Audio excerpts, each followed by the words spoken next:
Halos 3 linggo matapos mapatay ang international terrorist na si Zulkifli Binhir alias Marwan, bakas pa rin sa kanyang kubo ang nangyaring bakbakan. Sa pagdinig ng Senado kahapon, idinetalye ni ARMM Governor Mujib Hataman ang paglusob ng mga SAF Commando sa kuta ni Marwan. May news to go si Rafi Tima, exclusive.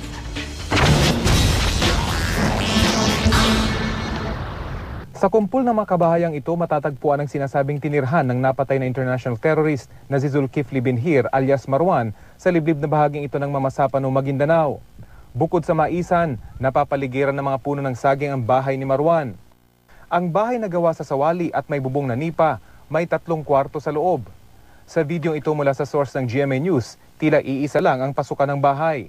Sa bungad, makikita ang kusina. Ang susunod na kwarto ang tila dining area. Dito makikita pa ang mga plato at iba pang kubyertos na ginamit ni Marwan. Ilan sa mga ito may mga butas, indikasyon ng matinding bakbakan. Sa huling silid ng bahay ang kwarto ni Marwan. Dito raw siya napatay ng mga komando ng PNP SAF at dito siya tinanggalan ng daliri. Sa larawang kuha ng PNP SAF, ilang minuto matapos nilang mapatay si Marwan, makikita ang kulay berdeng kulambo at itim na plastik na tila ginawang takip sa isang bahagi ng dingding ng kwarto.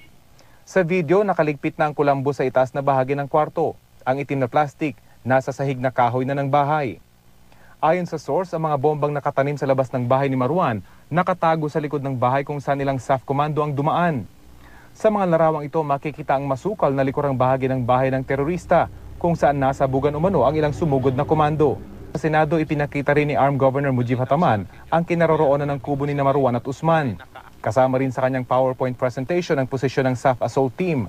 Pati na ang mga larawan sa loob ng kubo ni Marwan at ang umunoy bakas ng dugo sa ilalim ng kubo matapos mapatay si Marwan. Within 15 minutes firefight, umatras po ang ating SAF at dito sa lugar na to, dito na ho nagkabakbakan pati yung puwersa ng MILF at BIFF.